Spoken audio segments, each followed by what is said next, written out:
Então, só repetindo. Filhos são bênçãos, mas o mundo ensina que eles não são. O mundo odeia crianças. O mundo odeia filhos. Certo? O mundo odeia filhos. E isso, de certa forma, é ensinado para a igreja indiretamente. A igreja meio que absorve isso, não de forma completa, não de forma plena, mas absorve alguns desses ensinamentos e automaticamente esses ensinamentos começam a refletir no comportamento da igreja. Certo? E quando eu digo a igreja, meus irmãos, de novo, não é a igreja local, certo? É a igreja. E lembrando, como está na confissão de fé, o que é a igreja? É a reunião de todos os santos, certo? Aqueles que antes, hoje e depois serão chamados por Cristo. Que foram ou serão chamados por Cristo, né? Então, esses ensinos, mesmo para aqueles que são salvos, mesmo para aqueles que são eleitos, acabam entrando e acabam incutindo na mente desses cristãos, desses crentes, que filhos realmente não são bênçãos, que você pode abrir mão dessas bênçãos, certo? Se a gente for perguntar para a igreja, ou seja, mesmo para as pessoas que não são salvas, mas que estão no meio de nós, se filhos são a favor do aborto, acredito que a maioria esmagadora vai dizer que não são a favor, que aborto é crime, que aborto é contra a lei de Deus. Mas se você for perguntar para elas, você quer ter mais filhos? Você quer ter filhos? Talvez essas pessoas digam, não, eu não quero ter mais filhos, eu não quero ter filhos. E foi extremamente relevante a pergunta de Rebeca Amor semana passada, porque ela perguntou bem assim, para quem não estava aqui, né? Marlon, um casal, ou seja, uma mãe, uma crente, que não quer ter filhos, está pecando? Está pecando. É mandamento do Senhor. Se você tem condições físicas, e aí as condições materiais, a gente vai ver qual a influência dela nisso tudo, mas se você tem condição física e matrimonial de ter filhos, ou seja, se você é casada realmente e você tem condições físicas, ou seja, se não há nenhum problema fisiológico no seu sistema reprodutor, nem seu nem do seu marido, você tem que ter filhos. É um mandamento do Senhor isso. Então, pessoas que tenham condições de ter filhos e não têm, estão em pecado. Pela afronta direta do mandamento e por todas as coisas que estão por trás disso. E é o que a gente vai ver ao longo desse salmo, ou seja, quais são os ensinamentos que saltam desse salmo aqui. Por isso que a gente teve que ler ele todo, para que a gente veja que o começo dele é quem determina a forma da gente ler o final. Então vamos ler primeiro os versos 1 e 2 do Salmo 127. Se o Senhor não edificar a casa, em vão trabalham os que a edificam. Primeiro, esse casa aqui, no contexto que Salomão está ensinando, pode ser tanto a casa física, certo? Quanto a casa espiritual, o templo, certo? Mas pelo contexto, ou seja, por logo depois ele falar de filhos, a gente pode muito bem encarar esse casa aqui como realmente a família, e não uma casa física com parede e com teto. Isso aqui é a família. Então, a gente pode estender esse conceito da seguinte forma: se o Senhor não edificar a sua família, em vão você vai se esforçar por ela. Então, a primeira coisa, você tem que colocar a sua confiança no Senhor para todas as coisas. Quando a gente tenta fazer com a força do nosso próprio braço, nada vai prosperar. Pode até prosperar no nosso conceito, quer dizer, no conceito que o mundo prega, de grana, de tranquilidade financeira, de estabilidade, seja lá o que for. Mas isso não é prosperidade bíblica. Prosperidade bíblica é quando o Senhor mete a mão na história. Quando o Senhor mete a mão na história, mesmo que você esteja com R$1 no bolso e sem nenhum dinheiro, você precisa de R$30 para você comer, você é próspero. Essa é a ideia de prosperidade. É quando o Senhor provê as coisas.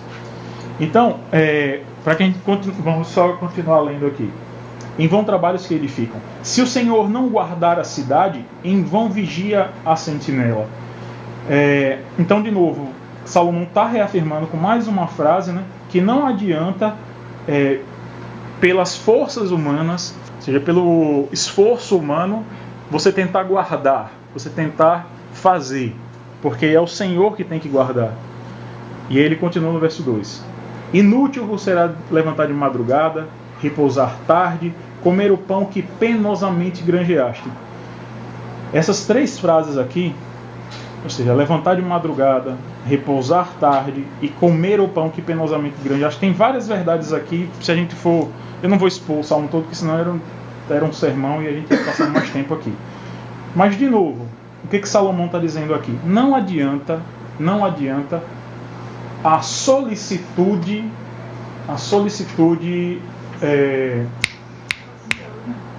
ansiosa. Boa, Larissa. Não adianta você dormir tarde, não adianta você levantar cedo demais, não adianta você comer o pão que você ganhou com esforço. Por quê? Porque nada disso vale se você não confiar no Senhor. Com isso daqui, de novo, quer dizer, pela primeira vez eu vou falar isso, não quer dizer que Salomão esteja dizendo aqui que você tem que ser leniente, indolente, né? Que você tenha que ficar de boa, esperando, deitado, que o Senhor vai prover todas as coisas. O que Salomão está dizendo aqui é o que está lá em Filipenses 4 também, trabalhe, se esforce, mas não fique ansioso.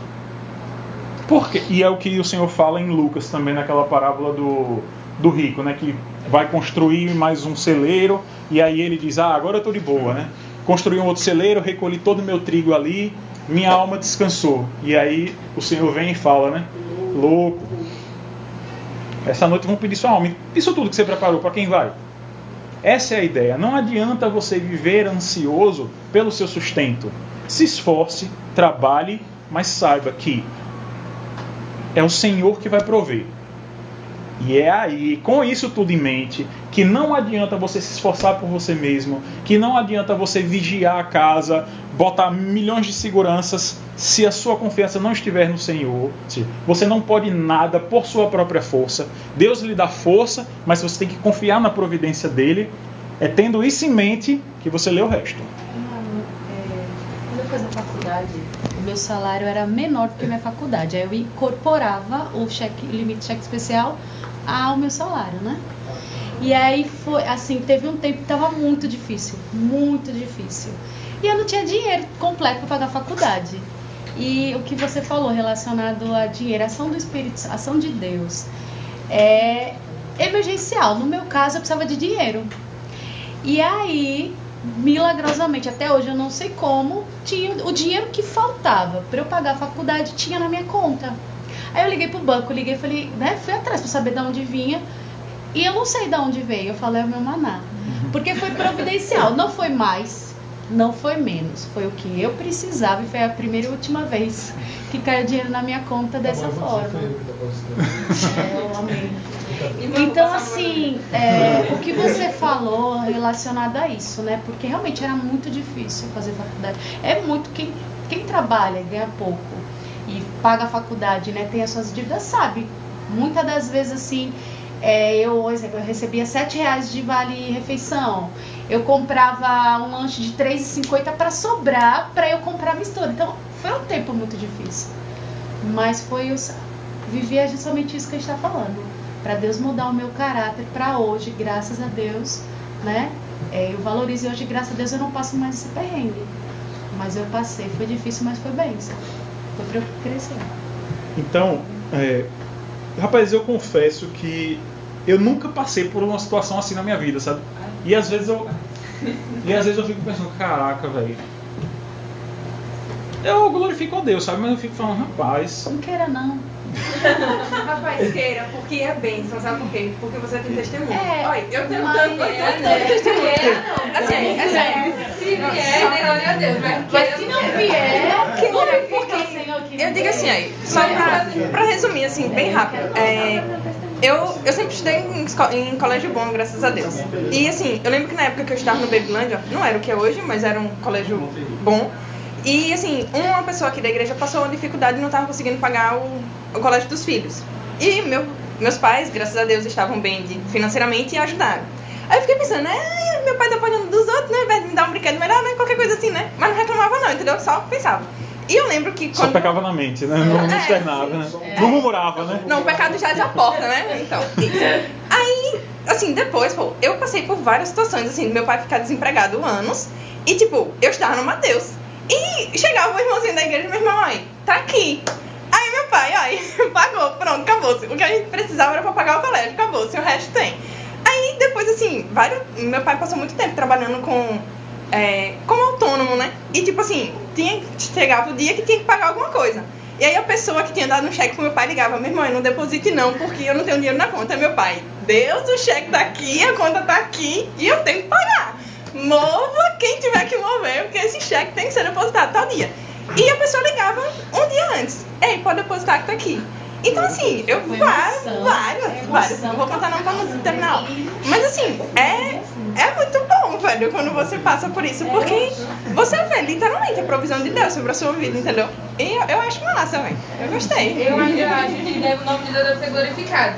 Mas desejar um momento desse é complicado. Eu também não acho que seja legal desejar, não. Não, eu entendi o que ela quis dizer, mas assim, é porque a gente aprende com isso, entendeu? Mas se assim, você não passou por isso, você não precisa com certeza, com certeza. Você pode aprender com sabedoria, aprender pelo outro. Aí tem gente que aprende com isso, né? Agora tem uma coisa interessante em relação a isso, que é o seguinte. A gente hoje vive na adoração a um Deus chamado emprego estável. É um Deus adorado por todos. E o maior discurso é que ele é tão buscado porque é estável. Porque isso nós, enquanto crentes, né? A gente acha que a nossa vida financeira estará insegura se a gente for autônomo, se a gente for comerciante, se a gente for, sei lá, profissional liberal. E se for pastor, é pior ainda. Então, essa vez eu vejo que você diz assim, rapaz, mas deve ser difícil, né? Assim, você que tipo assim, só depende de Deus. Eu fico assim, mas desgraçado, você é funcionário do TRT, você também depende de Deus. Porque, tá entendendo? É interessante isso, né? Porque aí às vezes pessoas, e a gente na prática, na teoria, diz que crê em Deus, né? Que é Deus quem provê. Mas na prática, a gente crê no nome que assina a nossa carteira de trabalho. Entendeu? É bom pensar nisso. Então, é isso que o Salmo está dizendo, sabe? Não vai adiantar, velho. Não vai adiantar todo o estudo que você empenhe para passar no concurso público. Porque no final de todas as coisas, velho, é o Senhor que provê mesmo, sabe? E assim, mesmo que você lute por isso e que você conquiste essas coisas, é você não perder de vista que ainda assim é o Senhor que provê.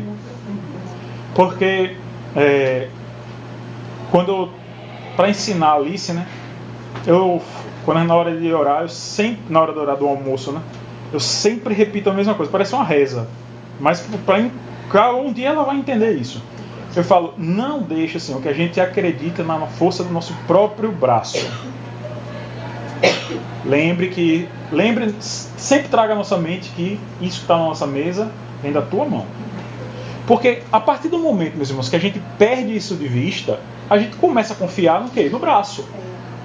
A partir do momento que a gente acredita que até a saúde que Deus nos dá, para a gente ter o nosso salário cheio no final do mês e não ser aposentado por invalidez e ganhar, sei lá, por tempo de contribuição, metade ou 1/3 ou 20% do que a gente ganha hoje, é o Senhor que provê a sua saúde. Então, até mesmo numa condição de estabilidade, é o Senhor quem provê a sua saúde, o desejo de você ir trabalhar, porque nós estamos expostos a um mundo que vai tentar incutir na sua mente coisas. Então você pode ficar ansioso e de tanto ficar ansioso você endoida. Mas eu vou largar um emprego. Pode acontecer. Então até a sanidade... Como a irmã pregou hoje. Sim. Ela falando relacionada à ansiedade, como adoece. Né? Que aí é uma coisa que vai levando a outra, ansiedade, depressão.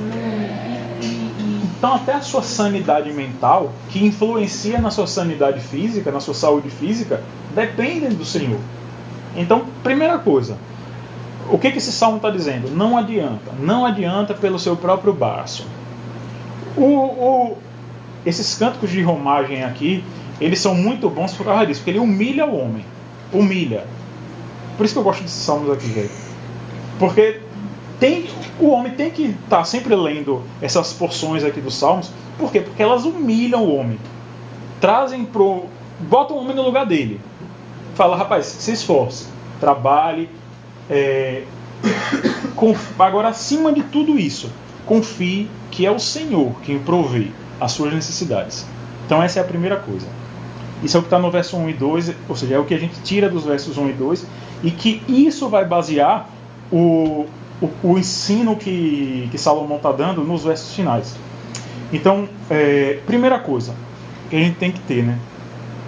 No verso 3, herança do Senhor são os filhos, e o fruto do ventre, o seu galardão. A palavra herança e a palavra galardão, apesar de não significarem necessariamente a mesma coisa, certo? Porque herança é algo que passa do pai para o filho, ou seja, é do pai. É do pai. Então, se hoje meus pais têm uma casa e eles deixarem essa casa para mim e para o meu irmão, essa casa que hoje meus pais moram não é minha. Não é minha, está no nome de quem? Está no nome deles. É deles, certo? Então, quando o Senhor está dizendo aqui que a herança do Senhor são os filhos, Ele está dizendo que os filhos que Deus nos dá, na realidade são quem? São dele. Não é que provém apenas dele. Porque quando a casa vem do meu pai para mim, por o testamento, seja lá pelo que for, a gente pode pensar que é só provendo, né? Não, a casa já é minha, mas está vindo do meu pai. Não, a casa é do meu pai. Então, da mesma forma, os filhos não vêm de Deus apenas. Eles são de Deus. Eles são. Por isso que a gente tem que tomar cuidado. Deus nos dá todas as coisas. O emprego que Deus nos dá é dele.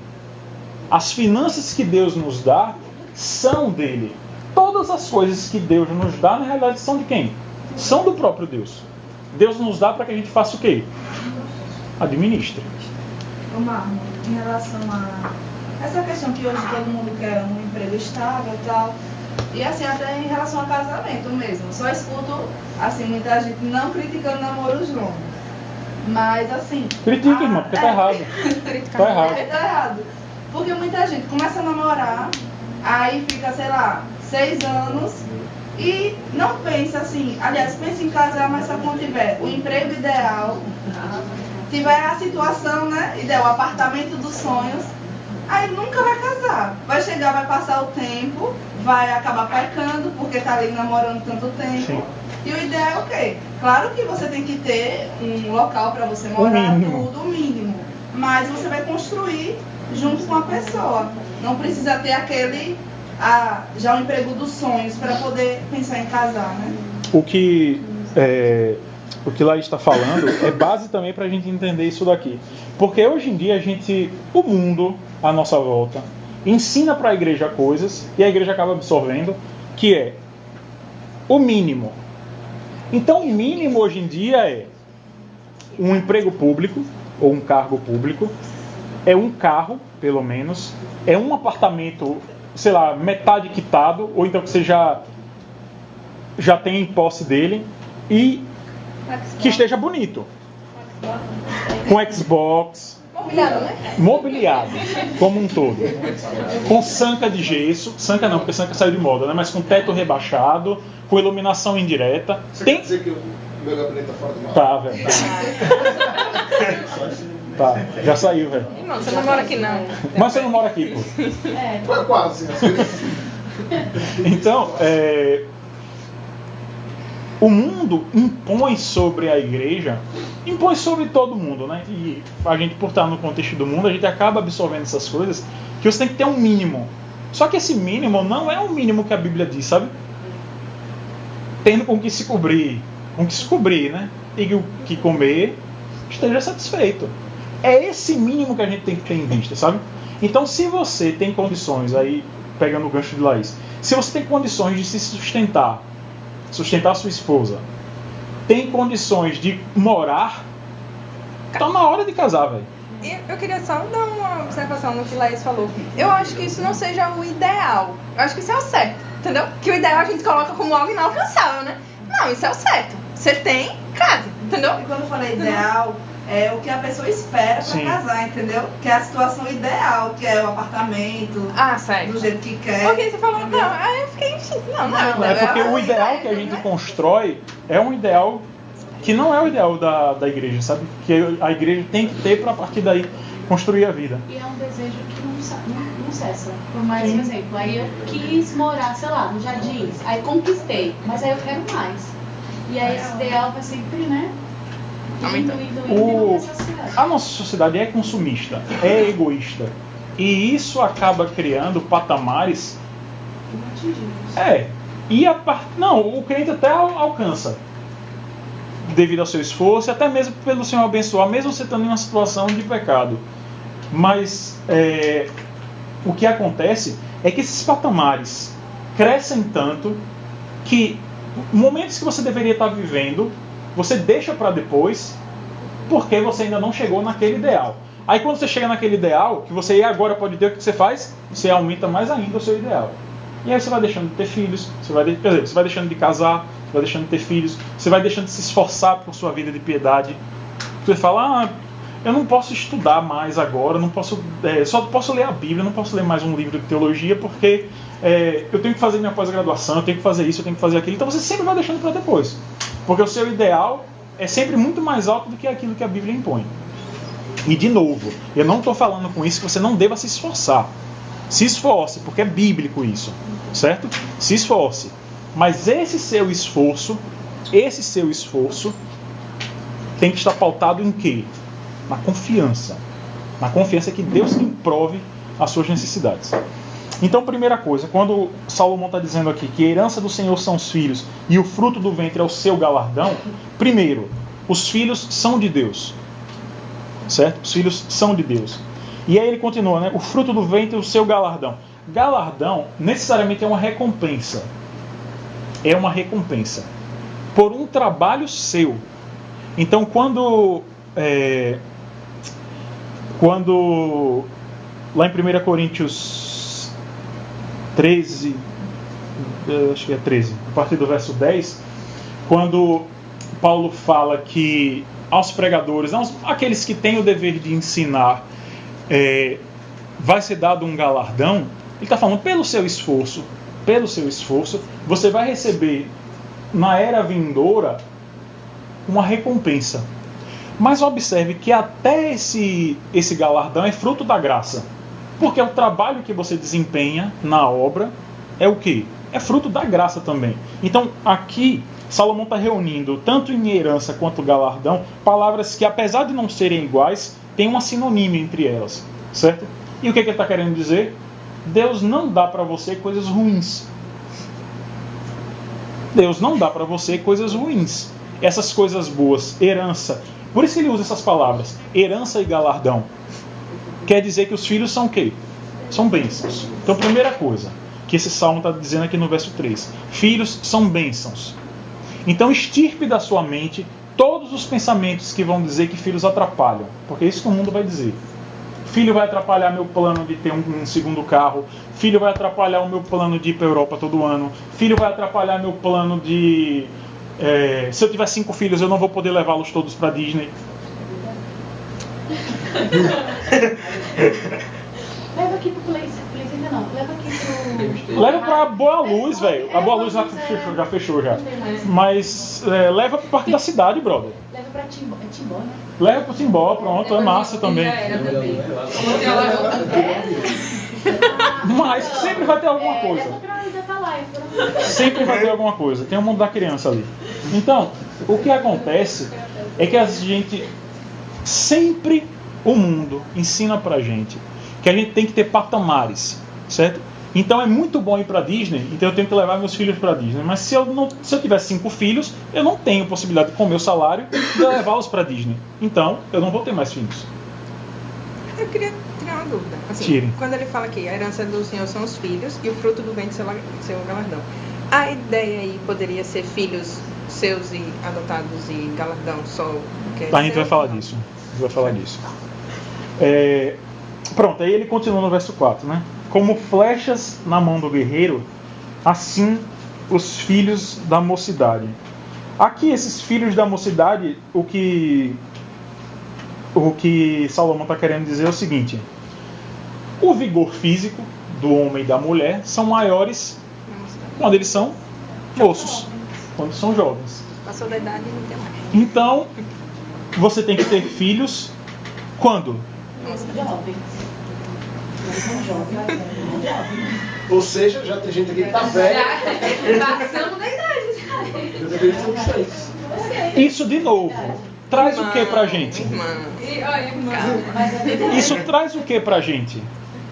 Se você tem condições de casar, e aí de novo, o Senhor dá a época certa para que todas as coisas aconteçam.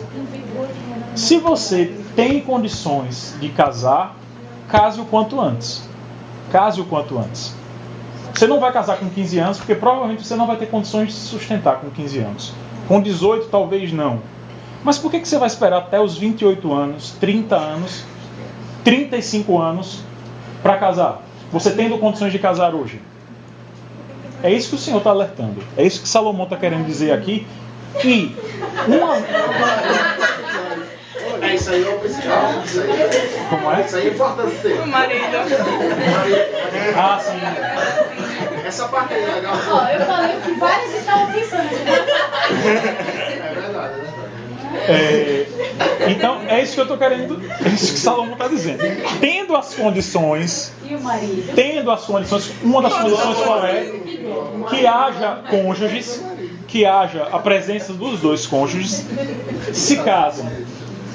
E vocês tendo condições, e aí é o que a gente vai ver agora, vocês tendo condições de ter filhos o quanto antes, o que vocês têm a fazer? Tem. Eu e Priscila, a gente postergou muito a nossa era reprodutiva. Porque eu queria passar no concurso. Eu era, como eu disse, eu era um banana, né? E aí o que acontece? Só depois que eu passei no concurso, a gente casou em setembro de 2008. Eu fui aprovado no concurso saiu o resultado meio de 2010. A gente passou mais de 2 anos. Quando eu soube que eu ia ser chamado, falei, pare de tomar essa pílula. A gente parou. Só que nossa filha, isso foi em 2010. Só que nossa filha só veio em 2013. Porque a gente tinha um problema. A gente tinha um problema reprodutivo. É um testemunho que eu estou dando aqui. A gente tinha um problema reprodutivo. E quem quiser. Você nunca passou por dificuldade nenhuma? Você nunca passou por dificuldade? Essa é uma. Foi mal. Então, de 2010 até 2013, a gente ficou nessa pendenga aí. E pela providência do Senhor, quando a gente descansou, velho, foi que a Alice veio. E quando a gente descansou de novo, a gente não estava nem pensando. Aí a Helena veio. Descansou, nasceu. Descansar de bem. Então, o que o Senhor está falando aqui é: como flechas na mão do guerreiro, assim são os filhos da mocidade. Então tenham filhos logo. Assim que vocês tiverem condições, tenham filhos. E aí ele fala aqui, flechas na mão do guerreiro. Qual é a ideia aqui de flecha na mão do guerreiro? Que vai estar aqui também no verso 5, mais explicado. A gente pensa que isso geralmente é com relação a um contexto de guerra. Mas a gente tem que lembrar que isso aqui é salmo, isso aqui é poesia, né? Tem um princípio por trás disso daqui. Flechas têm uma destinação certa. Elas são feitas para alguma coisa. Um guerreiro, quando ele pega uma flecha, ele não simplesmente pega um graveto qualquer, bota uma ponta e umas penas no fundo, nem tinha pena naquela época, e pronto, e bota na aljava dele e sai. O que ele faz? Ele trabalha essa flecha. Ele limpa a flecha, ele torneia a flecha para ela ficar com um formato que ele possa usar. Então, a primeira coisa no ensino aqui de como flechas na mão do guerreiro é: o guerreiro tem responsabilidade por moldar as flechas. Ele não pega a flecha de qualquer jeito. Ele não cria a flecha de qualquer jeito. Quando ele precisar da flecha, a flecha tem que estar o quê? Pronta. Tem que estar pronta. E aí o contraste que ele faz com assim são os filhos da mocidade, porque o que acontece hoje? A gente posterga, quer dizer, o mundo ensina que a gente tem que postergar o ter filhos, e essa postergação faz com que a gente fique velho e nossos filhos ainda não estão preparados para um mundo muitas vezes, e a gente já está velho. Não é incomum a gente ter pessoas que, tendo condições de ter, eu não estou falando daquelas pessoas que, por motivos biológicos ou seja lá o que for, não tiveram filho cedo. Estou falando daquelas que tinham condições financeiras, tinham condições materiais e tinham condições fisiológicas de ter filhos e postergaram. Aí vão ter filhos com 40, 45 anos. E além disso, tem a quantidade ideal, né? Porque se você disser, que eu sempre lá no trabalho, quando eu dizia, eu queria ter 3, 4 filhos, me dizia, você é louca. É o que a gente vai tratar no último ponto aqui, ele é o mais problemático. Então, como flechas na mão do guerreiro, assim são os filhos da mocidade, tenha filhos cedo. Porque quando você precisar deles, quando você precisar das flechas, elas vão estar prontas. Não adianta você ter filhos quando você já está velho, se as flechas não vão estar prontas para que o guerreiro as use. E isso aqui tem todo um ensino. Aqui não é só o ensino, a gente vai ver no verso 5, não é só o ensino religioso. Esse é extremamente importante. Na realidade, a maior herança que os pais deixam para os filhos é o temor do Senhor. Mas a gente sabe que a conversão dos nossos filhos, a conversão do coração miserável de Alice e de Helena, depende de quem? Depende da graça do Senhor. Não depende de mim. O Joel Bick, ele tem uma frase que é: trabalhe como se a salvação dos seus filhos dependesse de você. Como se a salvação dos nossos filhos não depende de nós, mas a gente tem que se esforçar. Então o primeiro ensino para que uma flecha seja boa é o ensino religioso, é o ensino pautado na Escritura. E aí, lembrando que religioso, eu não estou falando de religião hipócrita, não estou falando de farisaísmo. Quando eu estou falando de religiosidade, eu estou falando de vida de piedade, a vida pautada. Um religioso de verdade é aquele que se pauta aqui, não é aquele que cria farisaísmos, certo? Farisaísmo não é religião, é humanismo. É você prender a pessoa mais do que o que a própria palavra do Senhor prende. Isso é a falsa religião. Mas religiosidade é bíblica. E está aqui. É isso daqui, é viver vida de piedade. Então, mas não só isso, não é só o ensino religioso, não é só o ensino da Escritura. É você ensinar moral. Todas essas coisas têm que estar no ensino dos filhos. O ensino moral, de um modo geral é isso. É a moral, é como as pessoas, como seus filhos devem se comportar no mundo. Por quê? Não são poucos os casos de pais hoje, senhorzinhos já, velhinhos, que têm 6 filhos, mas que quando precisam, só um é que chega junto. Geralmente mais velho, né? Não, acho que isso muda bastante, mas o que eu quero isso daí é constatação, vocês veem isso. Eu acho que todo mundo aqui, se eu perguntar, vocês vão dizer, tem um caso bem próximo a mim, de uma pessoa, de um velhinho que está passando por dificuldades, que já está doente, e só um dos filhos tem. Eu tenho do lado da minha casa, a minha vizinha de porta de frente, a mãe dela já está bem velhinha, tem Alzheimer, o marido faleceu há pouco mais de 2 anos, né, filha? Uns 2 anos que o marido faleceu. Ela tem mais 5 irmãos, mas só ela é que cuida da mãe. Só. E não é dizendo assim, ela faz mais, não, só ela. Tanto é que quando a gente não vê o carro dela, a garagem dela também é do lado da nossa. Quando a gente vê que o carro dela passou dias, a gente desce e não vê o carro, chega da rua e não vê o carro, a gente fala, a mãe de Dona Fátima está doente, está mais doente. Porque só ela é quem cuida. e ela vai todo dia e volta. Então o ensino é o ensino como um todo. Os filhos têm que entender que a responsabilidade que os pais tinham com eles até uma certa fase da vida, agora se inverte. Os pais vão precisar da ajuda dos filhos. Então agora é hora de que dos filhos cuidarem dos pais. E muitos pais pecam nisso. Muitos pais pecam nisso. Não ensinar que a responsabilidade que eles tinham até um momento da vida, em algum outro momento vai se inverter. E agora vai ser a hora dos filhos cuidarem. Agora, se você só tem um filho, quando isso se inverter, o que vai acontecer? A carga vai ficar nas costas de um só. Por isso que... Se ele assumir. Ainda tem essa. Por isso que, além de você ter filhos, para que esses filhos distribuam a carga na época certa, você tem que ensinar para eles que eles têm que cuidar dos pais. Isso é honrar os pais. Honrar os pais não é apenas respondê-los, não respondê-los, xingá-los ou obedecê-los. Quer dizer, não xingá-los ou desobedecê-los. Não é apenas isso. É honrar. Se seus pais cuidaram de você durante toda a sua vida, lembre. Quer dizer, durante boa parte da sua vida, em algum momento, você vai ser responsável por cuidar deles. Pode ser, pode acontecer. E vocês... Então, a gente não tem isso muito preso na nossa mente. Nossos pais muitas vezes não nos ensinaram isso. Porque pensa que isso é colocar peso demais nas costas dos filhos. Não.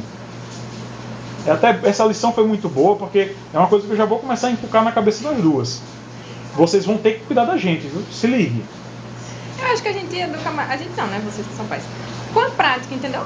Porque tem até um videozinho que faço do Natal de uma tigela de madeira que fala bem sobre isso. Se eu achar, eu mando depois. Que assim, o pai, ele não cuida do avô. E aí o guri fica só vendo isso. Até que o avô é chato e tal, não sei o que, aí o pai manda o avô embora. Aí o guri vai lá e, então já vou arrumar sua mala também. Porque quando você ficar velho, eu vou mandar você embora também. Aí o pai pesa na consciência, vai lá, chama o avô e tal. Então assim, é uma coisa que às vezes a gente não vê dos nossos pais. Sim. No caso assim, né? Eu sou filha.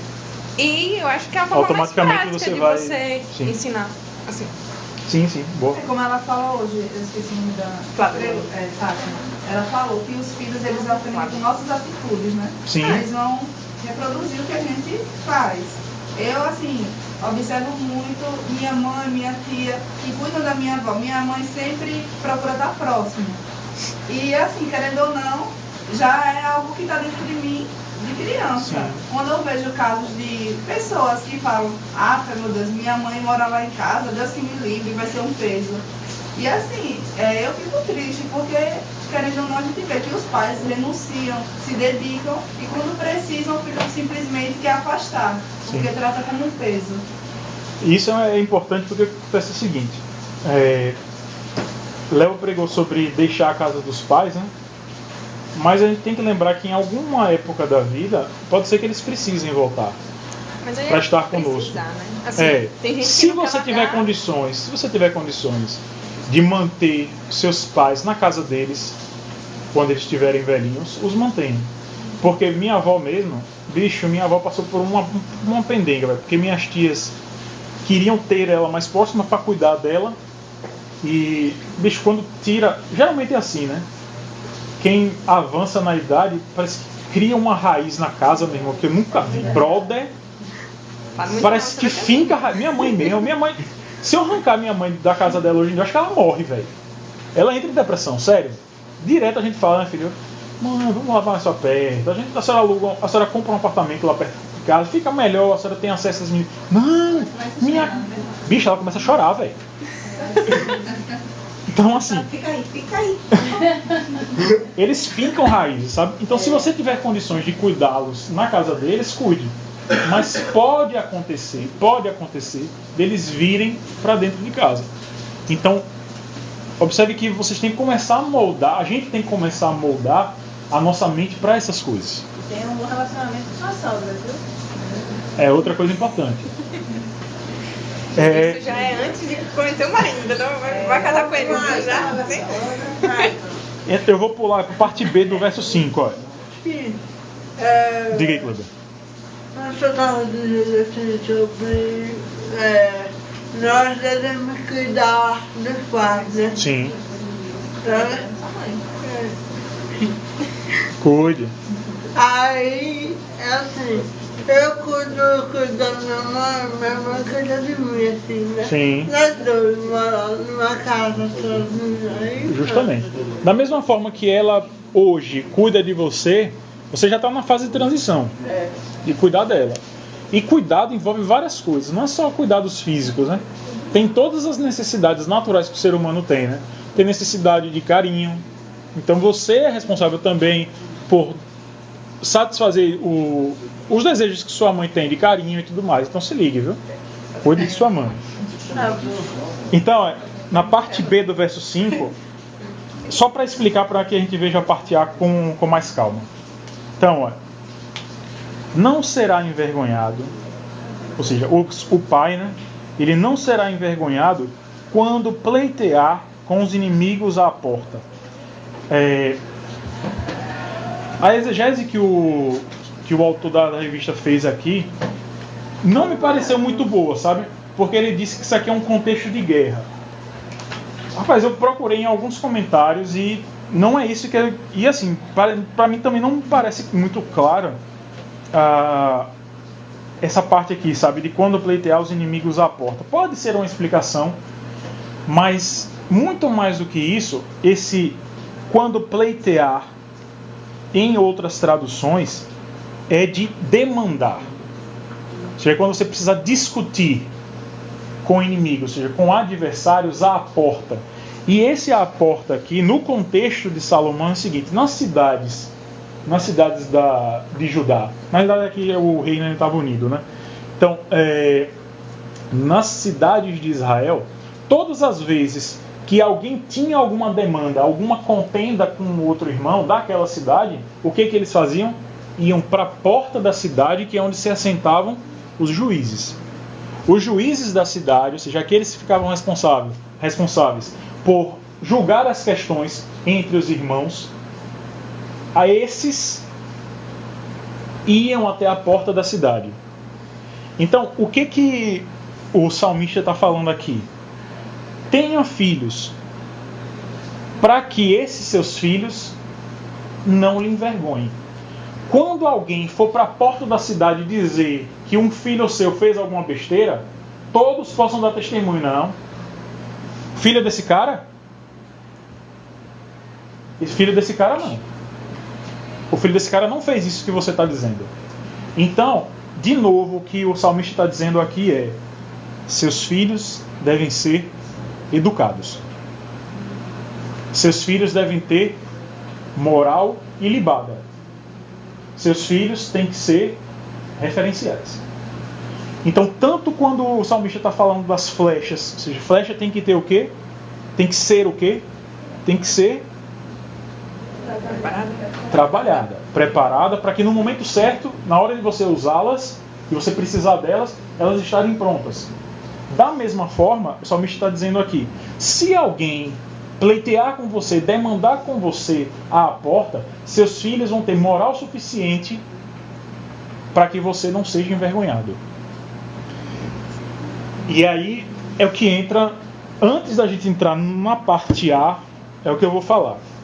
Vocês lembram que quando eu estava falando sobre masculinidade, eu disse que o papel do homem é mais pesado do que o da mulher?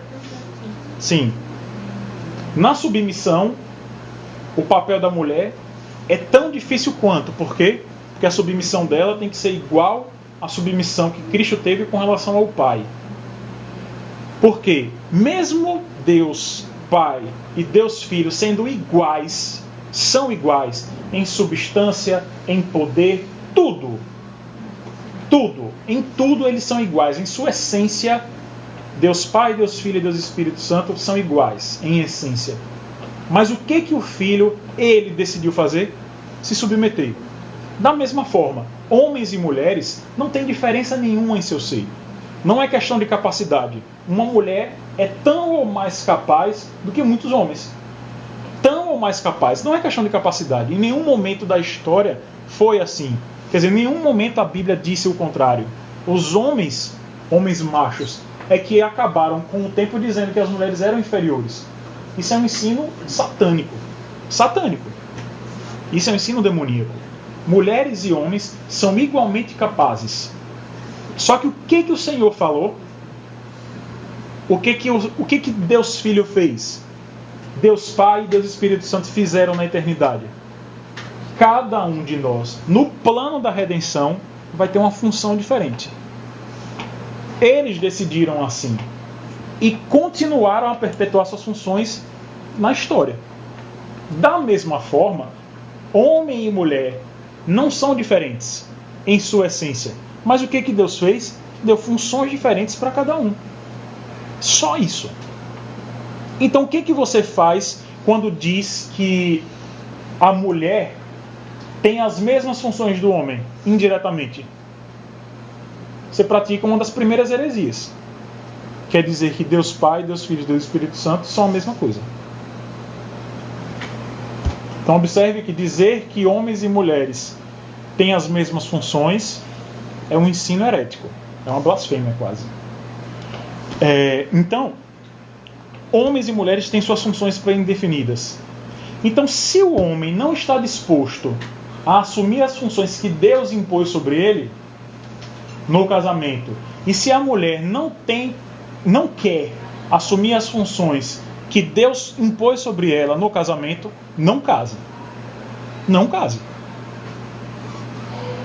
Porque você vai ter um casamento não bíblico. Então esteja disposto as funções que Deus impôs sobre o homem e a mulher, se vocês têm capacidade, ou melhor, se vocês querem desempenhá-las, homem, aqui, caras e meninas, se vocês querem desempenhar, casem. Mas se vocês não quiserem, não casem. Da mesma forma, vamos lá abrir Efésios rapidinho aí. Efésios 6. Ô Michael, Diga. uma dúvida aqui, ó. Pode dizer. Das crianças, assim. Como é que é? Daquelas crianças, que mais está falando no começo de criança. Não lembro não, velho. Tentei lembrar, que a gente adianta aqui, depois a gente fala. Então, olha, Efésios 6 do 1 ao 4. Filhos, obedecei a vossos pais no Senhor.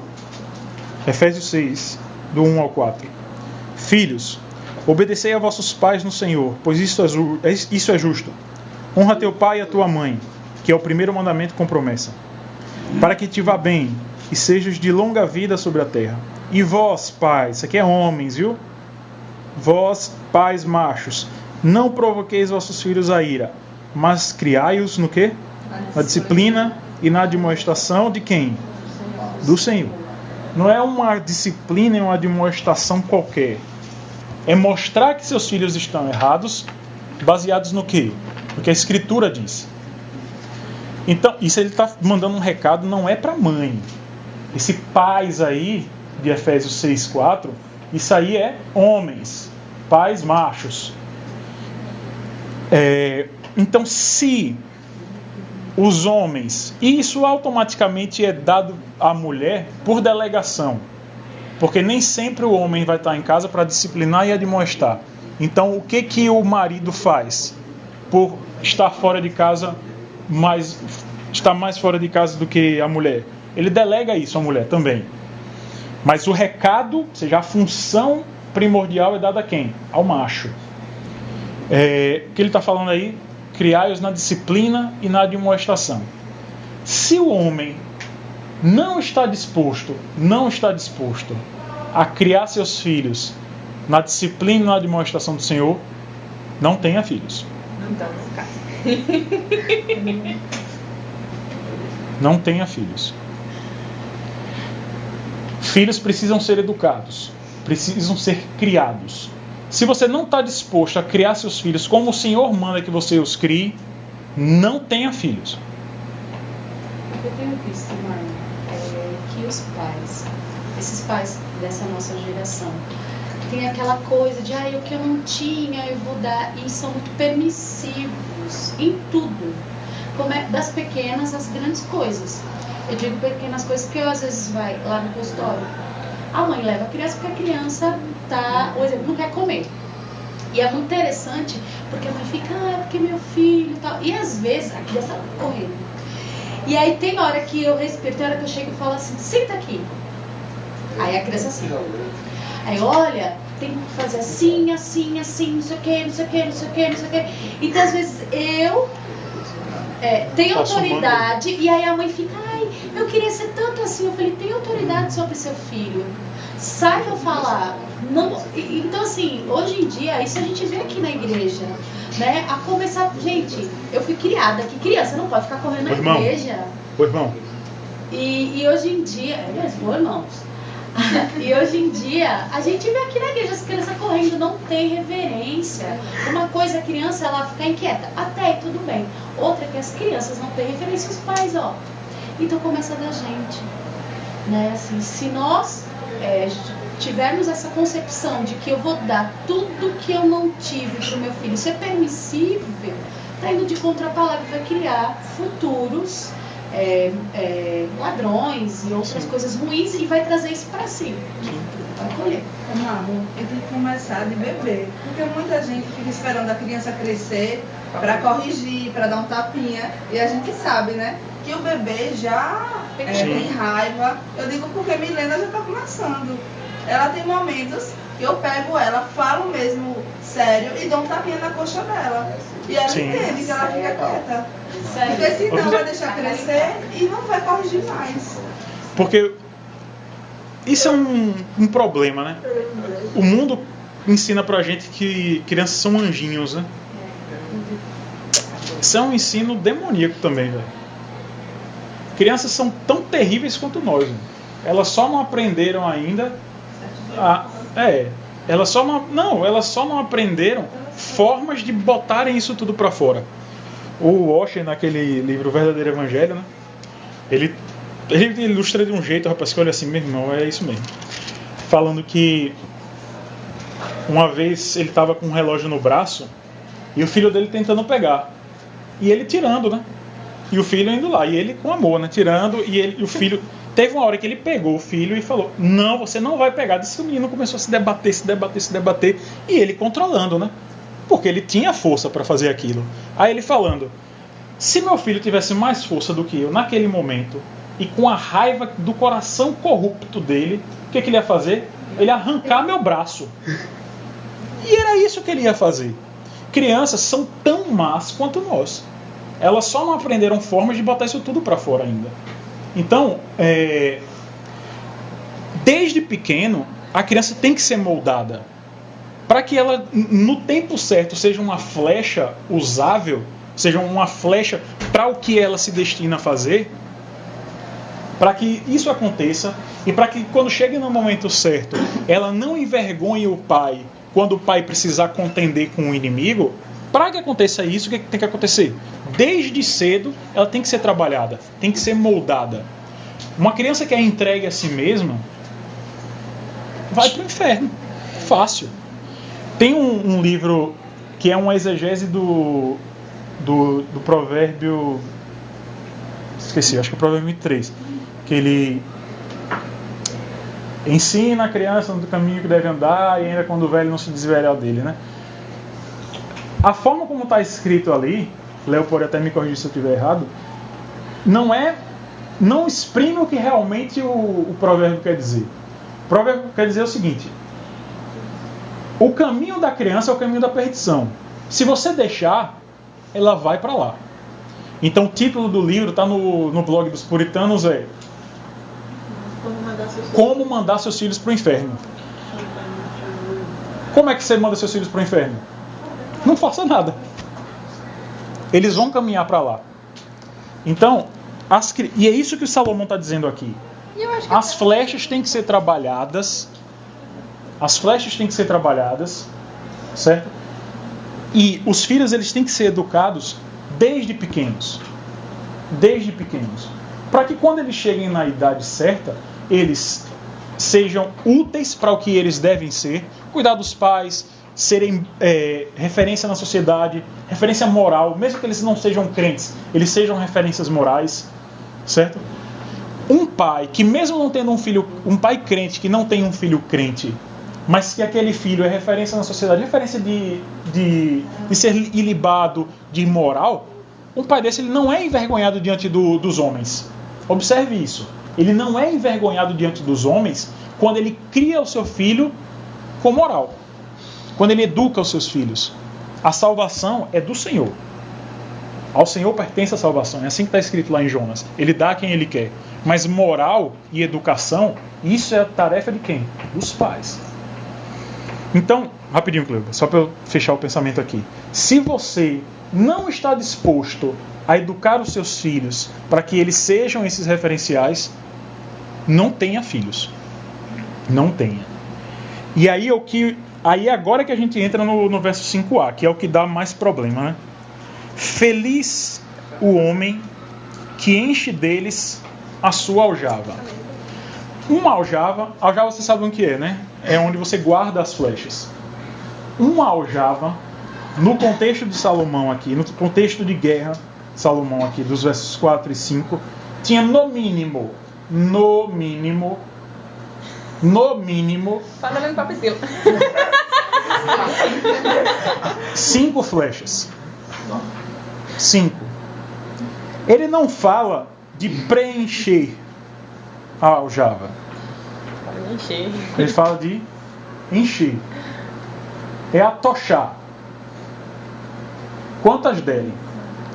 Quantas derem? Então, observe o seguinte. Nem todas as aljavas são iguais. Nem todas as aljavas são iguais. O Senhor não dá aljavas iguais para todo mundo. Não dá aljavas iguais para todo mundo. Mas a aljava que o Senhor lhe der, atoche, encha. Essa é a ideia desse salmo. Então, eu vou entrar na pergunta que eu estava segurando desde o começo. Método de controle de natalidade, então, seria pecado. Porque eu estou impedindo... É isso que a gente vai entrar agora, Larissa. Foi boa a sua pergunta. O Senhor lhe dá uma aljava. Essa pergunta é complicada, por isso que eu pedi para Léo estar aqui. Eu queria botar ele na saia justa também. Observe o seguinte. Muitas vezes somos nós que limitamos essa aljava. Por exemplo, se você tem condições financeiras, primeiro, vou trabalhar logo esse ponto. Se você tem condições financeiras de ter muitos filhos, tenha muitos filhos. Tenha.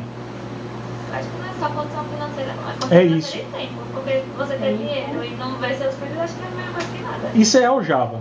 Essa é a aljava. Deus dá uma aljava para cada um. Então, por exemplo, digamos, como a irmã está falando, como o Esté está falando, se você trabalha o dia todo, você trabalha o dia todo, sua esposa trabalha o dia todo, a aljava está errada. Não adianta nada você encher essa aljava, você ter 15 filhos, se você não contempla as outras partes da aljava. E uma aljava, uma dessas partes que está aqui explícito na Escritura é a educação dos seus filhos. Se você não está disposto a educar seus filhos moralmente e nos caminhos do Senhor, não tenha, velho. Não tenha filhos. Aí você vai falar, então quer dizer que se eu sou temente a Deus, se eu estou disposto a educar meus filhos moralmente e no temor do Senhor, e eu não tenho tantas condições financeiras, o que eu vou fazer? Essa talvez seja a pergunta que aflige a todo mundo. Talvez seja essa a pergunta que aflige todo mundo. A minha pergunta seria, qual é a prioridade, entendeu? Qual é a prioridade? É eu ter meus filhos ou é eu buscar uma condição financeira? Sabe? A minha dúvida seria essa. A gente tem que lembrar de uma coisa. Por isso que a gente não pode ler o Salmo esse 127, do 3 ao 5, sem ler o 1 e o 2. Não vai adiantar você buscar a sua estabilidade financeira condições financeiras de você criar seu filho se você não acreditar na providência. Essa é uma outra parte da aljava. A gente é medroso. A gente é que aperta muitas vezes essa aljava. E o problema é a questão dos tempos em que a gente vive. A gente vive nos tempos onde reina o feminismo, que a mulher é realmente lançada no mercado de trabalho, ela tem que buscar, e depois que ela atinge sua independência financeira, que aí ela vai procurar casar. E isso está tudo contrário à Bíblia. A dificuldade é essa, porque segundo a Bíblia, se for ser seco, é o quê? A mulher vai ficar em casa, o marido é que vai trazer a providência para o lar, entendeu? Vida do Senhor, claro, mas ele que vai sair para buscar, e ela vai criar os filhos em casa. Agora, a sociedade que a gente vive está toda contrária. Então é difícil porque a gente fica naquela. Sua realidade total no mundo é uma, e quando você olha para a Bíblia é outra.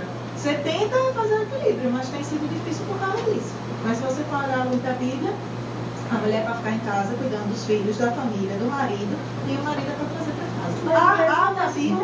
Mesmo nesse contexto, eu ainda insisto na pergunta do controle de natalidade, porque mesmo eu estando em casa e eu acredito na providência do Senhor, que é Ele quem vai me dar, e no mínimo 5, se eu tiver 10, e a gente vê que tem gente com Bolsa Família aí que sobrevive com 10.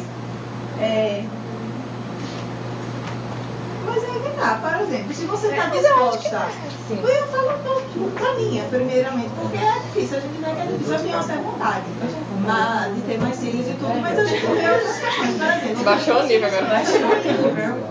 As duas foram cesarianas e uma outra na outra. O meu útero está muito fino, então assim, é até um risco de saúde se eu fosse emendar outra gravidez. Quem tem parto normal já tem uma facilidade maior. Mas assim, antigamente tinha controle de natalidade? Não.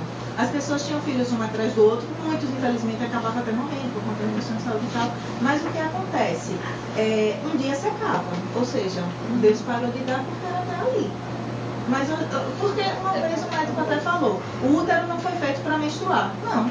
A mulher antigamente casava cedo e ela tinha filhos até enquanto Deus desse, porque o útero foi feito para procriar. A menstruação menstrua por quê? Porque você impede de o óvulo ser fecundado e aí o útero que se prepara para receber o bebê descama. Por isso, mas não foi feito para isso. Foi feito para ter filho até o dia que Deus sai. Carol aqui, cansou. A realidade bíblica seca e dura é essa. Mas eu acho que não seja errado uma pessoa querer ter 2 filhos. Eu não acho que isso seja pecado, que você planejar uma família. Se você, desde o seu início do namoro e tal, você desejou orar ali, desejando ter uma família segundo a vontade de Deus, e Ele colocou no seu coração ter 2 filhos, e você ter um trabalho social bom e tudo mais, eu acho que isso não seja pecado, não. Porque, na realidade, a gente tem que lembrar do seguinte: quais são as reais motivações? Isso é isso. Então fala. Acho que o pecado está na sua motivação de ter querido ter seus 2 filhos. É porque você planejou, é porque na hora que eu quero botar aqueles 2 filhos no melhor colégio, no melhor não sei o quê. Poder viajar todo ano. E outra, nosso coração também é enganoso. Então, por isso que é complicado você dizer, Deus botou no meu coração. Será que foi Deus que botou? Ou foi quando você sentou com o seu marido? E eu falo isso, gente, juro, começar da minha casa, viu? Porque é algo que eu também tenho que trabalhar no meu coração. Mas assim, você trabalhou isso porque você sentou com o seu marido e falou, poxa, mas eu queria viajar para todo ano isso, não sei o quê. E outra, viajar com criança pequena é complicado. Então, por isso que eu digo, sabe? Eu não estou dizendo, não estou julgando aqui no momento nada não, mas o que é que se foi realmente Deus colocou no seu coração ou foi você que planejou porque você acha que assim é mais confortável? Entendeu? É uma coisa assim pensar. Porque quando a gente começa a analisar as motivações reais do nosso coração, até tomar café pode ser pecado. Você pode afrontar o Senhor tomando café. Pode. Você pode afrontar o Senhor amarrando o tênis, velho. Tudo vai depender da motivação do seu coração. Então, quais são as reais motivações? E isso é um exercício que todo mundo aqui tem que fazer, sabe? Quais são as reais motivações? Levando para as reais motivações também. Tem gente que tem Bolsa Família, tem filho para ter Bolsa Família. Justamente. A motivação é igualmente pecaminosa. Igualmente pecaminosa.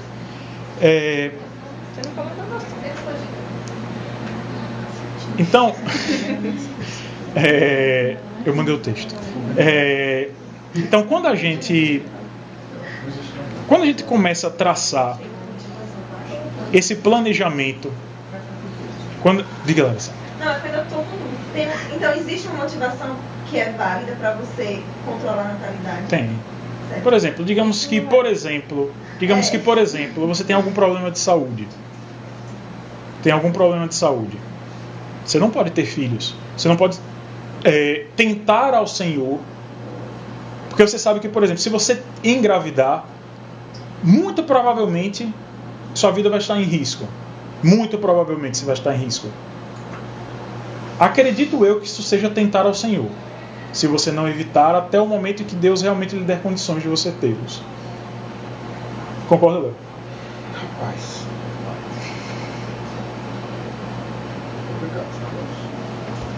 Respondendo a sua pergunta. Existe um grupo hoje de crentes no Brasil e no mundo que seguem a seguinte linha: é Deus quem dá os filhos. Isso é presente dele, é herança dele. E se é ele quem dá, eu não sou ninguém para impedir que ele dê. Então, eu não devo fazer nada para impedir a geração de filhos. Então, eu conheço, inclusive, em Sergipe, eu tenho 2 ou 3 amigos que são casados e não tomam nenhum tipo de contraceptivo. E nem usa camiseta, né? Não. Nenhum método. Nenhum. Um deles, vocês conhecem, nem feito ou não. É a Brenda Laule, que está no 5º filho. Encheu já. Da 13 de maio. Tem outro colega, Jenison, também nosso presidente lá do Propriar, que está no 3º. E qual é o entendimento? É um entendimento que é assim, olha, é Deus quem dá. Deus é soberano e gracioso. Quando ele quiser deixar de dar, ele vai serrar a madre. Então, respondendo a sua pergunta, é isso. Eles entendem que, biblicamente falando, é assim que deveríamos agir. O que é que eu acho disso? Eu não consigo dizer que eles estão errados. Eu não consigo abrir a Bíblia e dizer, eles estão equivocados. Eu vou fazer a mesma coisa? Eu ainda não tive tamanha coragem. Mas, sendo bem sério com os irmãos, me falta coragem. Me falta fé. Mas eu não consigo dizer que eles estão errados, biblicamente falando. Vocês entenderam? Então é isso. Uma outra coisa por trás disso, que talvez seja o mais complicado, que eu acho que a solução para essa questão de filhos não estaria nisso. Não estaria nessa ideia, olha, vamos não usar nenhum tipo. Não, não é isso. Mas está no que eu falou daqui, nas nossas motivações. Eu não sei se a Laís falou. Galera, falar em ter 3 filhos hoje é xingar o cara. É xingar a pessoa com quem você está conversando. Eu acho que eu vou começar a ser grosso com quem se opor quando eu disser que quero ter 3 filhos no quarto. Eu vou começar a ser grosso. Porque é uma grosseria o modo como as pessoas nos abordam quando a gente diz que quer ter 3, 4 filhos. Sabe? É quase uma invasão assim, sabe? É quase, o cara quase como se lhe enxotasse, lhe chamando de irresponsável, tá entendendo? Ontem, eu até comentei com o Marlon, nós queremos ter 3 ou 4. E aí é engraçado que às vezes eu chego assim num lugar e geralmente as pessoas perguntam, né? Aí ontem a gente foi num lugar e a mulher perguntou, o primeiro é, quanto é quanto? São 3. Aí ela fez, e você? Eu não tô lindo, né? Eu já me senti insultado com aquele negócio. Como assim, bicho? Eu sou marido dela, tô aqui com a moleque no braço. Então você quer nos ter 3, porque ela vai perguntar a minha esposa. Tipo assim, é outra coisa? É outro negócio? É outra... Não são uma só cara? É outra vida? É outro... Como é isso aqui? Tá entendendo? Irmãos, essa mulher não é crente. Mas eu já vi isso de pergunta dentro da igreja. Aqui. Você quer ter quantos? 3. E a Aline? Dá vontade de dizer, como assim, bicho? Você não entendeu, não?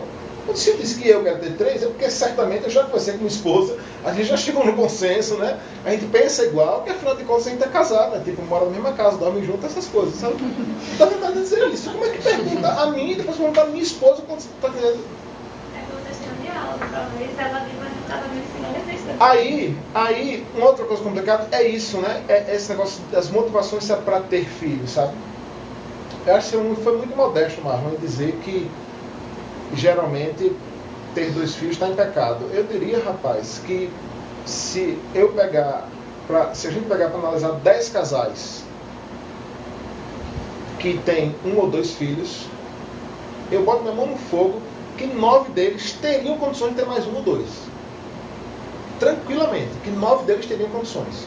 Tirando questões biológicas, certo? Questão biológica não se discute. Tirando questões biológicas, eles teriam condições de ter. Mas não tiveram, pelo mesmo motivo que todo mundo pensa em ter menos ou não ter, sabe? Os motivos são egoístas, os motivos são materialistas, os motivos são humanistas, sabe? E, irmãos, a gente é tentado a isso. A gente é tentado a isso. Veja só,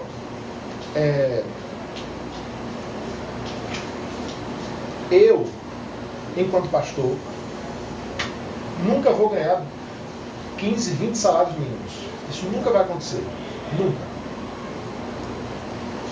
Até porque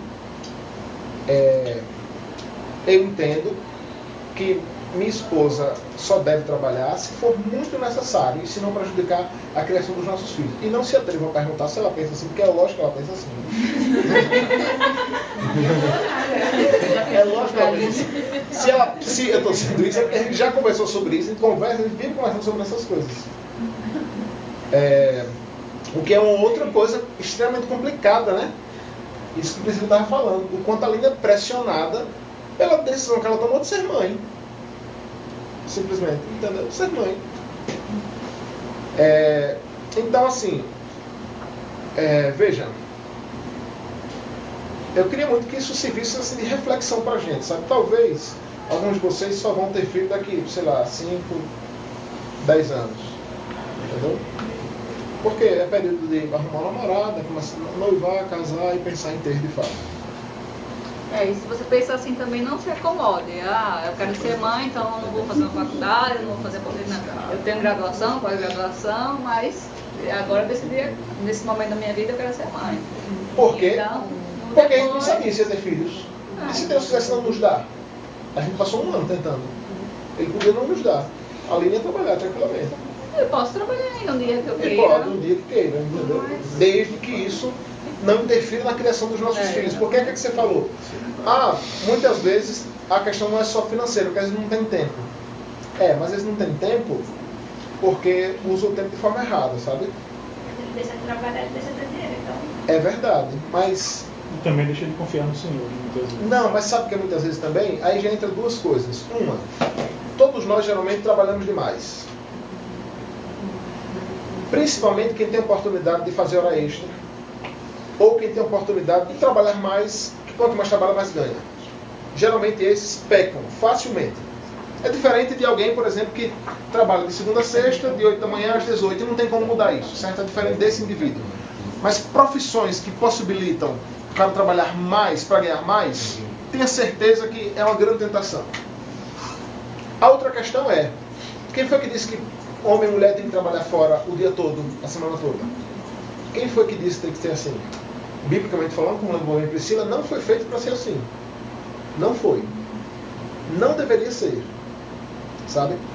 Então, vejam, isso é um negócio para a gente pensar, sabe? Refletir e, assim, deixar a gente com a pulga atrás da orelha mesmo, sabe? Mas, volto a dizer, a questão principal são nossas motivações, sabe? Nossas motivações. Assim, vou dar um exemplo. Eu fiquei muitos anos sem trabalhar. Fiquei, assim, dedicada à casa mesmo. E eu fazia faculdade. Aí, quando eu engravidei de Nicolas, se bem que foi muitos anos eu exagerei, né? Pouco tempo. Eu, com 1 ano e 6 meses de casada, eu engravidei. E, assim, eu decidi trancar a faculdade quando o Nicolas nasceu E assim, não retornei mais. Só que fiquei em casa, muita gente me criticou por causa disso, disse você é louca, poderia ajudar, até ouvir isso da própria família dele, se não você poderia ajudar, você está sendo um peso, porque está ficando em casa. E assim, só que eu estava na central e eu aprendi muita coisa lá, inclusive com o Raquel de Alaui. E assim, não é uma vergonha a mulher se dedicar à família, à casa, é o certo. E assim, agora, com o passar do tempo, Deus permitiu que eu passasse no concurso e graças a Deus, eu trabalho só pela manhã e tenho tempo de ficar com os meninos. E assim, hoje eu entendo por que eu tive que passar nesse concurso, porque eu tinha que sustentar a minha casa, né? E assim, e graças a Deus eu tenho esse tempo de estar com os meninos e educar, porque uma mulher ficar o dia todo fora de casa, como é que a criança vai ser educada pela mãe? Não existe isso. Então, assim, como lembrou bem a Aline, meninas, os meninos não precisam dizer nada que vocês não trabalham mesmo, ralar a vida toda e se ferrar, vocês nasceram para isso mesmo. E não dividir a maldição, né? Agora, meninas, veja só, não me entendam mal, continuem trabalhando, continuem estudando, busquem a graduação de vocês, a pós-graduação, busquem ser melhor do que vocês fazem. E um dia vocês vão casar, e um dia vocês vão ter filhos. Aí, nesse momento, vocês vão ter que pensar 2 vezes antes de querer trabalhar o dia todo e deixar seu filho sendo criado pela tia da escolinha, ou da creche, ou do hotelzinho, ou da escola integral, ou pela avó. A grande questão é essa. A grande questão é que chega nesse ponto e muitas mulheres colocam a... terceiriza a maternidade, né? E aí, mas por quê? Porque acabam colocando o emprego, ou a profissão, ou a carreira acima da responsabilidade de criar filhos, sabe? E aí cria irmãos, está cheio de gente assim nas nossas igrejas, cheio. Mãe convive com o moleque de 7 da noite a 10, porque aí o moleque já vai dormindo, porque não tem que... Já dormiu.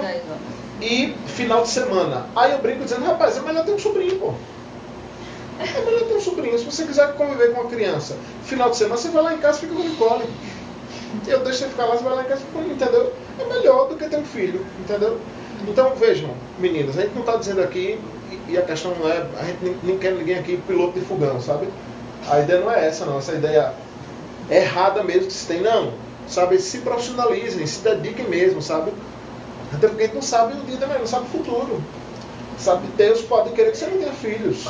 E é isso, tem acontecido um tanto com certa frequência, entendeu? Mas assim, mas priorizem família. Família é um projeto de Deus que tem sido minado, sabe, de forma muito sorrateira dentro das nossas igrejas. E os homens também, né? Assim, não jogar a responsabilidade de ficar com certeza, sabe? Com certeza. Isso é culpa nossa, né? Isso é culpa nossa. O ponto em que o feminismo chegou, na verdade, é culpa dos homens, né? É culpa dos homens, sabe? Que adoraram essa história de dividir a conta. Então, meus irmãos, é o seguinte. A pergunta final, nem mesmo o autor da lição ele responde. Quantos filhos eu devo ter? Não é uma conta fechada. Não é matemática, certo? Não é matemática. Agora, o que a gente tem que lembrar é o seguinte: Deus manda ter quantos filhos você puder ter. E nesse puder tem várias coisas envolvidas. Tem a sua responsabilidade em educá-los, tem a sua responsabilidade em mantê-los, certo? Só que o que acontece hoje em dia?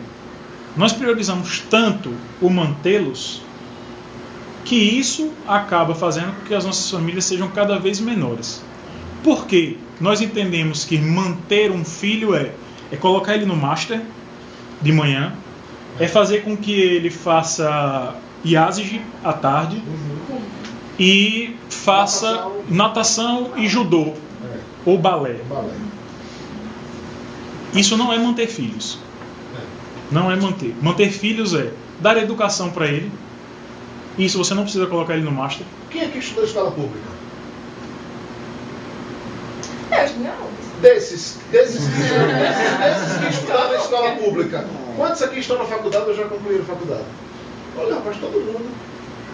Quem foi que disse que vai botar o moleque no colégio particular? E se for particular, no melhor particular? Quem foi que disse? Ah, porque eu não tive isso, aí quero botar meu filho. Irmão, será que eu não quero colocar Nicole para estudar na escola particular? Eu quero, irmão. Mas, se isso for um limitador para eu ter mais um filho, ela vai estudar no Luciano. Ela vai estudar no... E eu vou amar ela mesmo por causa disso. Meu Deus, que pai, como é o nome? Miserável. Cruel, né? Cruel. Não, irmãos. Cruel é o nosso pensamento. Cruel sabe, é a nossa visão, sabe, materialista da coisa, sabe? E aí entra nessa questão do básico, né? Ah, mas eu quero um básico.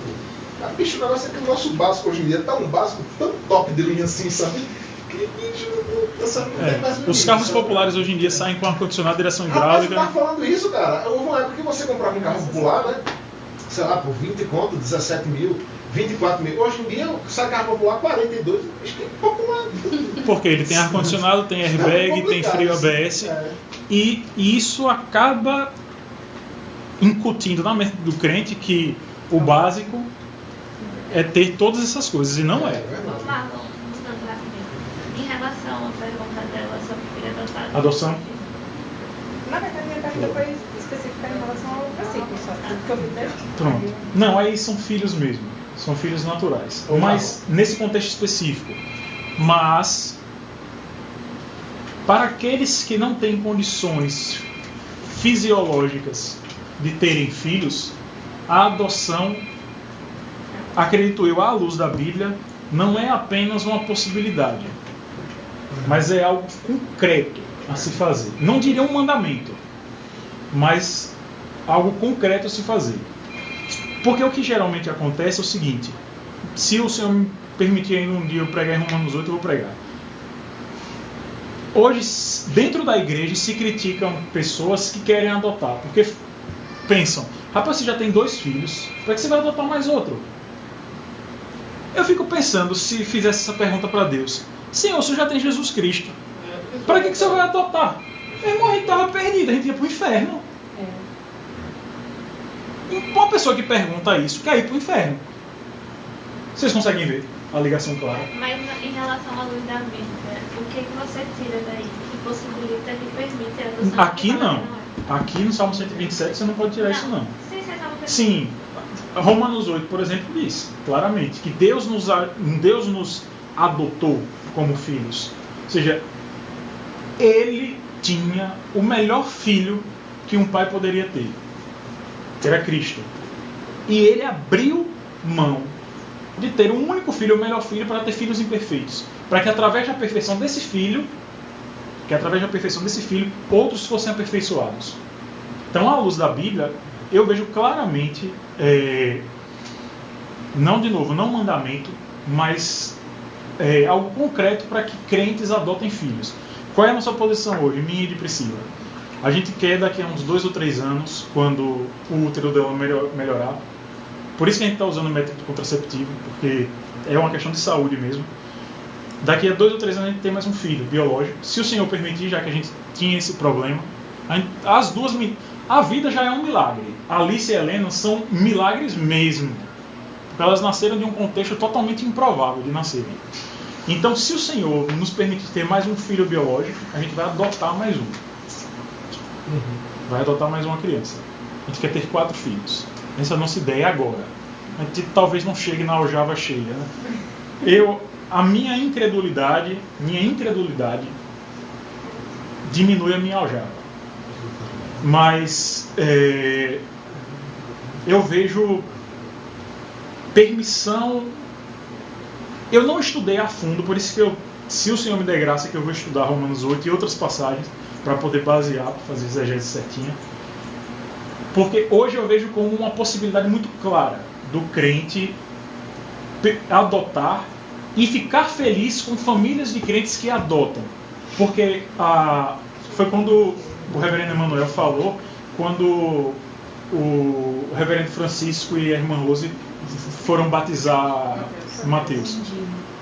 O reverendo Emanuel deixou muito claro: Mateus é um filho da aliança. Ele é um indígena. Ele talvez nunca tivesse acesso à salvação, ou seja, ao evangelho pregado para ele.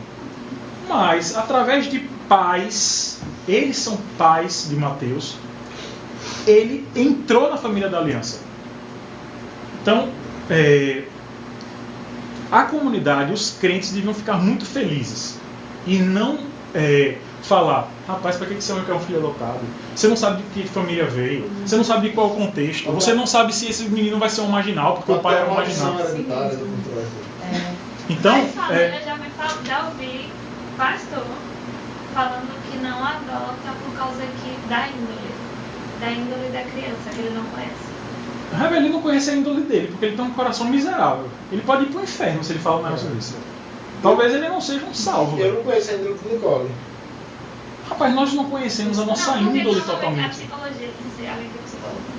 Não. Porque, tipo, quando você é pai e mãe...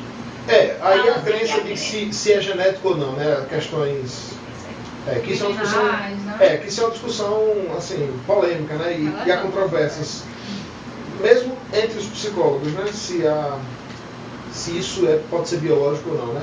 Questões de temperamento, né? Eu posso falar pela psiquiatria, não que personalidade, eu faço psiquiatria, mas assim, o pouco que eu estudei de psiquiatria na faculdade, tem fator genético sim, qualquer doença psiquiátrica, depressão, transtorno de ansiedade, até as mais que a gente consegue assim, mais palpar o defeito, esquizofrenia,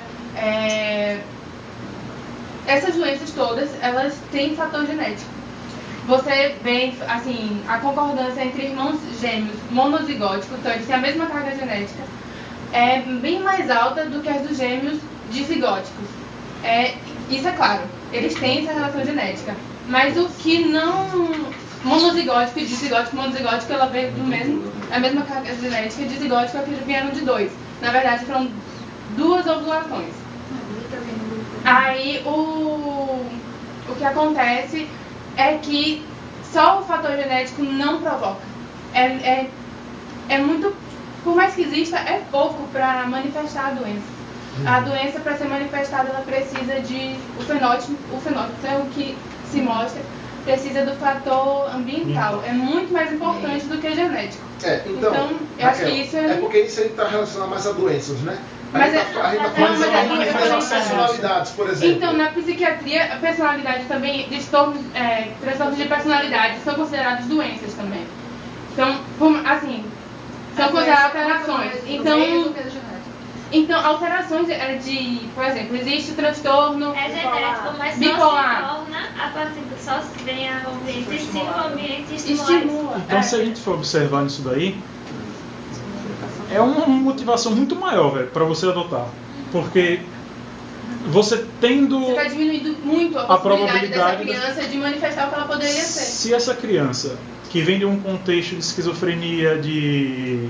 sei lá, seja lá qual for o transtorno de personalidade que possa vir carregado nos genes dela, a probabilidade dela se tornar ou ter esses distúrbios, esses desvios de personalidade é muito menor se ela crescer em uma família da aliança do que se ela for adotada por um casal de homossexuais.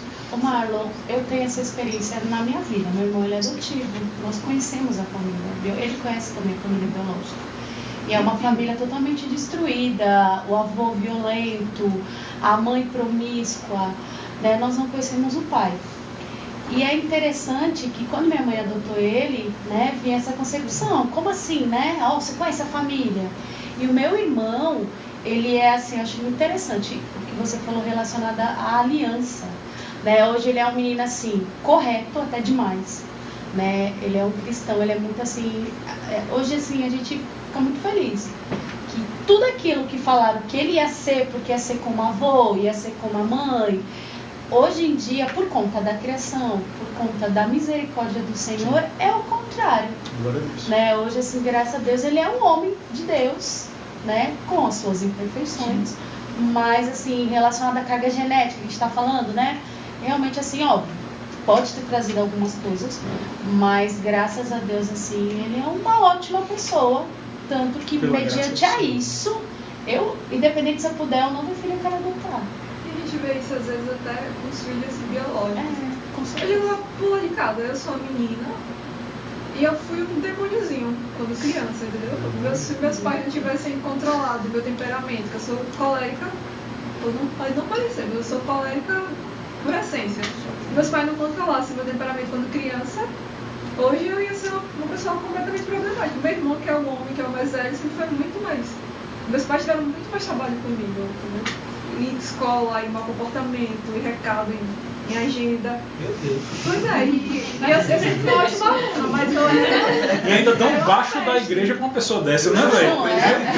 Era uma festinha quando criança. Então, assim, criação conta muito. Como então, independente de que a criança não vá, ou então seja realmente tudo de ruim que todo mundo pensou, adotar é um ato de amor. Como Sim. Deus nos adotou por amor, porque nós não merecíamos. Sim. Se você vai adotar uma criança, independente que ele esteja ali com todas as doenças psíquicas que Raquel falou, é um ato de amor. Você vai se doar para aquela criança para poder orar pela criança e educar nos caminhos do Senhor. Aquele texto que eu mandei ontem à noite pro grupo de WhatsApp é do pastor Carlos, esqueci o sobrenome dele, é da Igreja Presbiteriana da Aliança no Distrito Federal, em Taguatinga, eu acho que é Taguatinga, numa cidade satélite. Ele tem uma série de textos no Mulheres Piedosas sobre adoção, porque ele e a esposa lutaram muito tempo por um filho biológico, não puderam, o Senhor não deu filhos biológicos dele, mas o Senhor deu a eles um filho por adoção. Samuel, o menino, ele dizendo nos primeiros artigos que o menino parecia um bicho do mato, velho, quando ele pegou.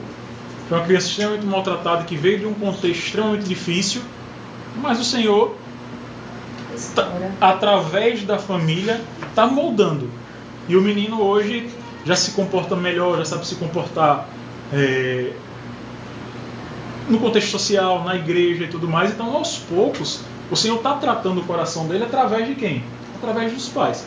Então, eu entendo que a adoção, não diria que é um mandamento, porque eu não vejo isso claro ainda, mas eu acho que é uma possibilidade real que todo crente deveria considerar. Se tiver condições financeiras, e mais do que isso, disposição para educar aquele menino que possivelmente pode manifestar algumas dessas dificuldades, se tiver essa disposição, se tiver amor suficiente, adote. Nesse contexto, eu acho que realmente é a manifestação, quer dizer, é uma imagem da adoção que Deus fez por meio de Cristo. Não é mandamento, mas a Bíblia tem muitos exemplos, né? Sim. De adoções. Tem a história de Mefibosete, tem a história do próprio Samuel, que ele foi... A mãe acabou levando ele para ser adotado. Sim, criado por ele. Tem a... Querendo ou não, quando depois... Jesus, né? Com todos nós. Sim. Moisés, tem a história de João, que depois Jesus pede para Maria cuidar de João, João cuidar de Maria. Então, são vários exemplos. Eu confesso que na minha casa, assim, minha mãe sempre quis muito adotar. E meu pai falou assim, não, se tem que ter um contexto, eu não vou chegar assim e vou adotar. Sim. Então meu pai nunca disse não, mas ele até hoje não encontraram. Então é uma criança que eles iriam adotar, mas a casa sempre foi casa de muitas moradias.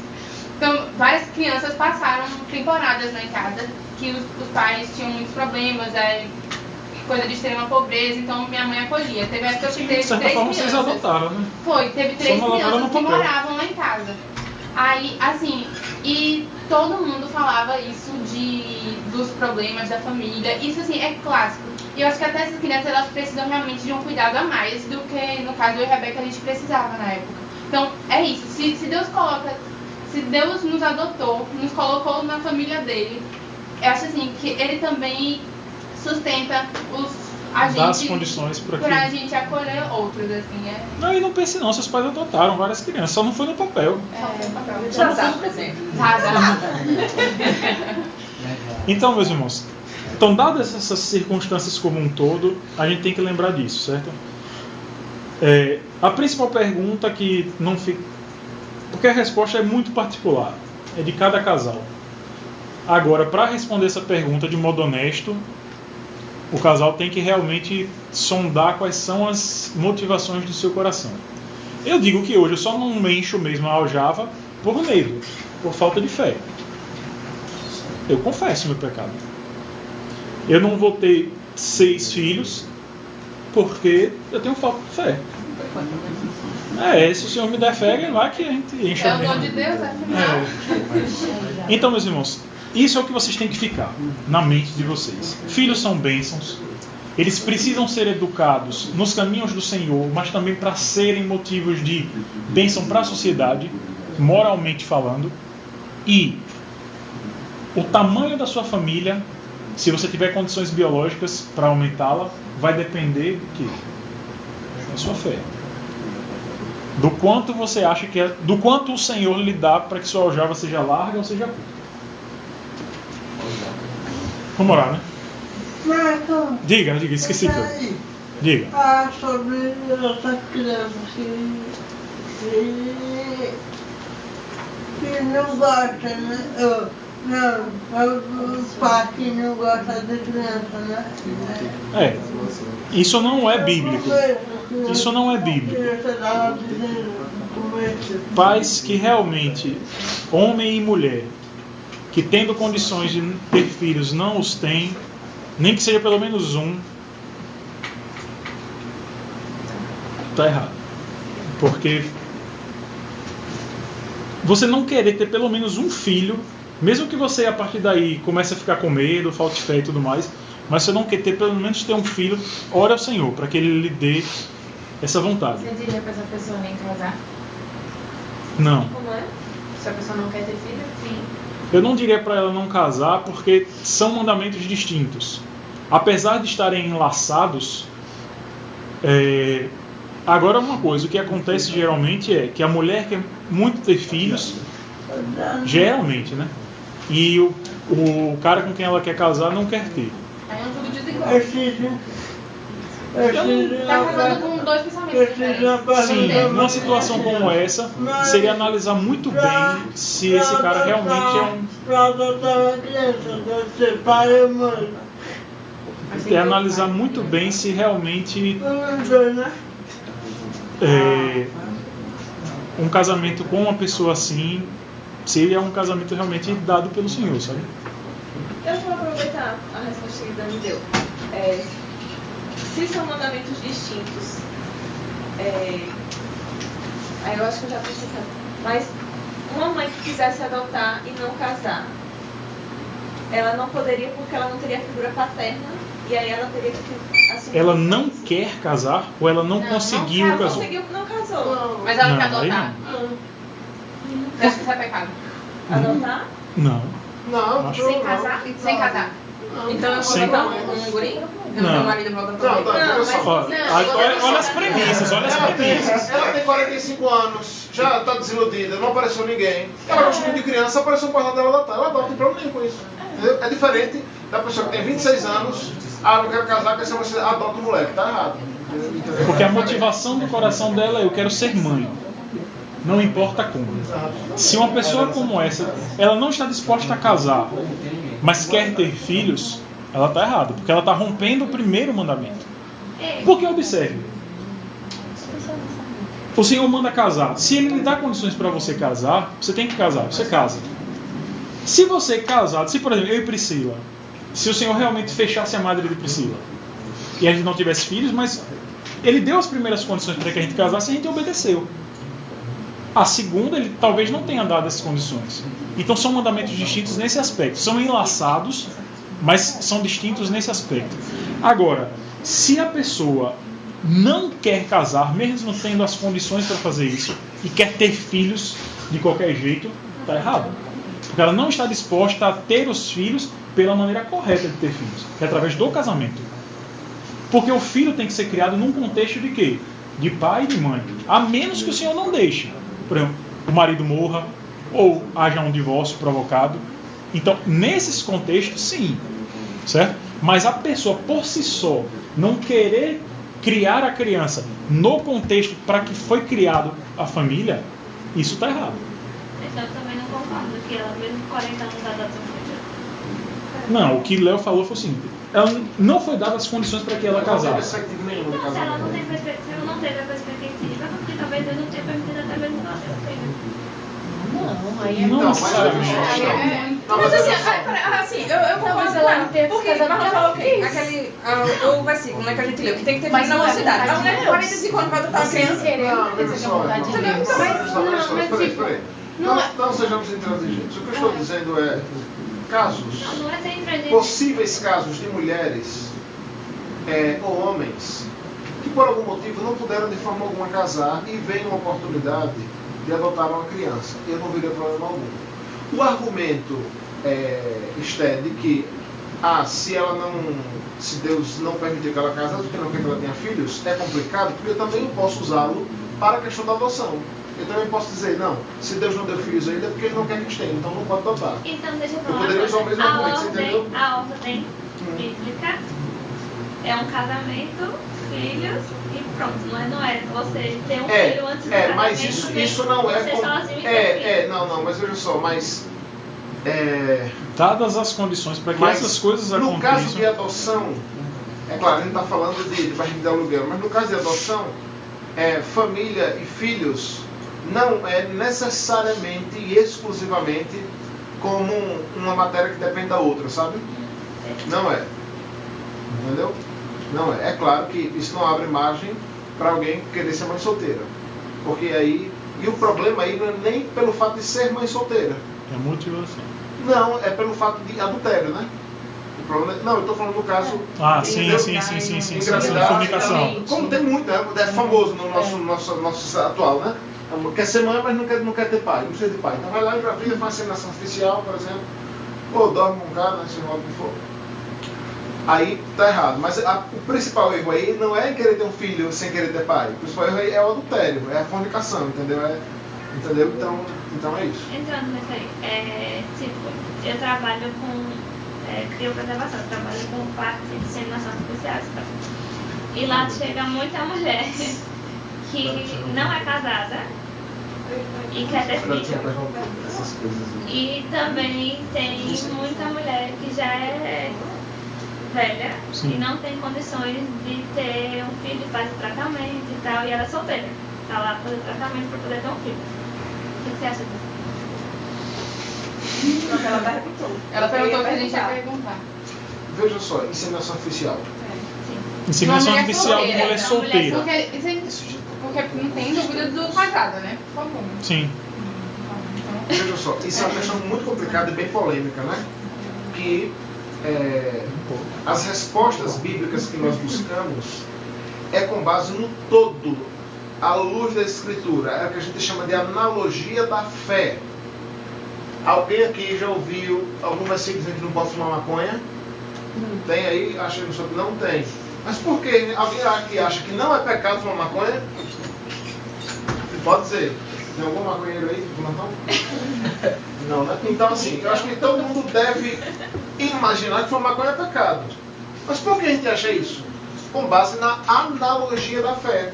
Com base no nosso conceito geral que nós temos de fé e do que as Escrituras diz. Aí a gente vai pegar a questão do bicho, a gente vai pegar a questão do ídolo, a gente vai pegar a questão da própria entorpecência, de sair da sua e com base em tudo isso, é a mesma coisa. Eu acho que é com relação a uma questões como essas, por exemplo, né?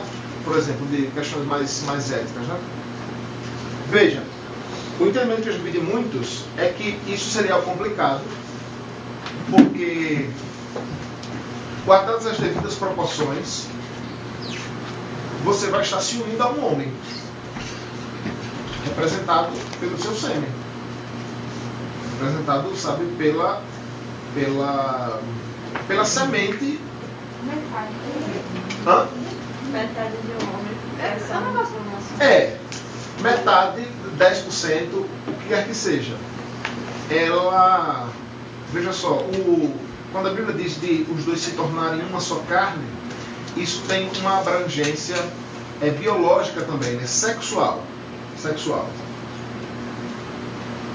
E veja, guardadas as devidas proporções, a inseminação artificial é se tornar uma só carne com o cara.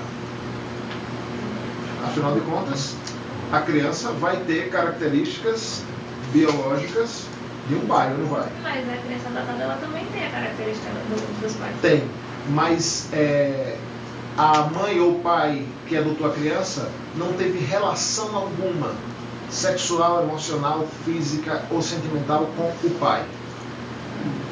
Aqui a questão que nós estamos analisando é que, de forma direta ou indireta, a inseminação artificial há uma relação biológica. Há uma relação biológica. E casamento engloba a relação biológica. Essa relação biológica é claramente, obviamente, entre um homem e uma mulher. Você entendeu? Então, muitos entendem a questão da complicação por isso. Por isso. E veja, isso aí abre outras questões.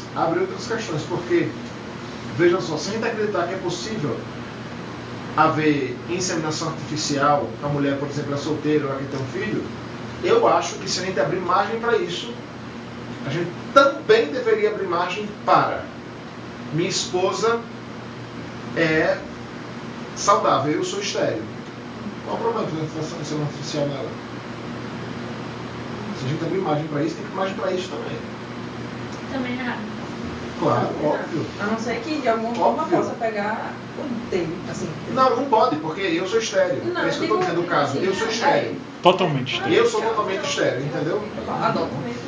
Mas você não pode entender que se sua esposa, que pode ter filho, sem inseminação artificial, você sendo estéril, está adotando o... Não pode. Mas no caso você adota o sêmen e o filho é dela. Eu entendi. E seu, porque você também adotou a criança. Porque o sêmen vai entrar nela, vai ter A gente adota só numa parte, não outra pergunta. Como é? Não entendi. Leva nesse pensamento aí pra adoção. Se você pode adotar. Que adoção? Você Adoção, qual a diferença adoção. entre Adotar e vem da criança pronta, a criança não A é. diferença é que vocês não estão. Então deixa eu explicar mais uma vez. A diferença é.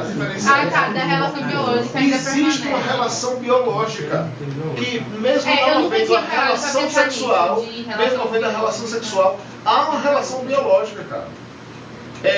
Você doando o sêmen, seu sêmen para alguém, para inseminar, para fertilizar numa mulher, há uma relação biológica sua, sabe, com aquela mulher, quer queira, quer não. Em outras palavras, guardadas as devidas proporções, não exagere, não estou querendo dizer que é isso, mas num certo sentido é como se você tivesse deitado com ela uma noite, engravidou e depois acabou. É isso. E outra coisa, Você entendeu? por que é que a mulher... Inseminação artificial com sêmen de terceiros é isso, porque existe inseminação artificial com o sêmen do próprio marido, né? Questão de tratamento é o que acontece. Aí outra coisa, nem se discute, né? A legalidade disso. Mas existem questões éticas muito complicadas nisso, até porque, como eu disse, isso abre margem para outras coisas. Abre margem, por exemplo, para isso. Eu acho que vocês entendem que abre margem para isso que eu falei, de inseminar na minha esposa sem de outra pessoa. E se eu quiser também escolher o sêmen? E aí? Eu quero que seja um sêmen de um brother, um cara que eu conheço, que é meu amigo e tal. Aí eu vou lá, não tem problema. Entendeu? Aí é antiético. Mas, entendeu? Não, Pronto. eu acho que tem mais uma outra questão bem mais profunda. Aí já entra num conceito que eu acho que é antiético para o mundo. Não, é antiético no Brasil, porque fora do Brasil isso não é Pois é, então, até porque se entra essa questão de ética é uma questão extremamente cultural, né? E é aí que a nossa ética deve estar baseada nas escrituras. Eu confesso que eu nunca Eu acho pensei que nisso se a nessa gente parte, abrir, mas eu acho que acho se a gente abrir margem, sabe, para essa questão, sabe, de inseminação com terceiros, cara, eu acho que a gente já quebrou qualquer tipo de ética a partir desse momento, sabe? Eu acho que a gente ultrapassando essa barreira daqui para lá, é conveniência de cada um. É conveniência de cada um vai achar.